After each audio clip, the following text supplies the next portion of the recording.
Nous avons déjà eu au mois de mars une journée de lancement qui regroupait les 3 pays impliqués dans le projet, le Bénin, le Togo et le Sénégal.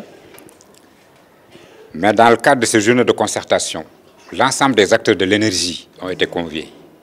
Et c'est heureux que dans la présentation, il y a une très grande représentativité, une représentation de ces acteurs de l'énergie qui maintenant, avec les échanges, contribueront à la réflexion pour dégager les pistes les meilleures, mais les pistes les meilleures pour l'amélioration des conditions de vie des femmes. Nous avons 3 ans avec les acteurs impliqués pour réfléchir dans la conceptualisation, mais également dans l'identification de stratégies optimales pour une efficacité énergétique. C'est important, efficacité énergétique. Comment avec peu, je peux faire beaucoup. Et les femmes en milieu rural verraient quand même un grand apport, une grande contribution à l'amélioration de leurs conditions d'exercice. Si on parle d'énergie, il ne faut pas toujours se focaliser sur l'électricité. Mais il y a l'accès aux combustibles comme le bois d'énergie et le charbon de bois. Ces femmes ont d'énormes difficultés à accéder aux combustibles. De ce fait, elles utilisent même les matières plastiques en fait, pour combler le déficit en énergie.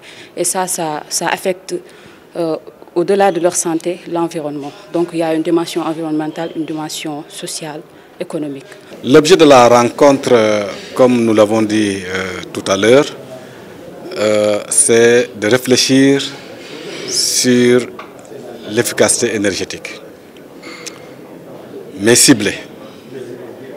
Quand je dis ciblée, c'est-à-dire orientée vers une catégorie de personnes bien distinctes. Il s'agit des femmes. C'est les plus démunies. La précarisation de leur activité, n'est-ce pas, souffre davantage par le manque d'accès à l'énergie.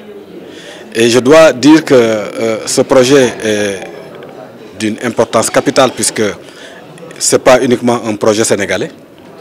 Il y a le Sénégal, il y a le Togo et il y a le Bénin. Sur ce projet, déjà nous allons travailler sur ce qu'on appelle la conceptualisation de la notion de justice énergétique et la notion de pauvreté énergétique.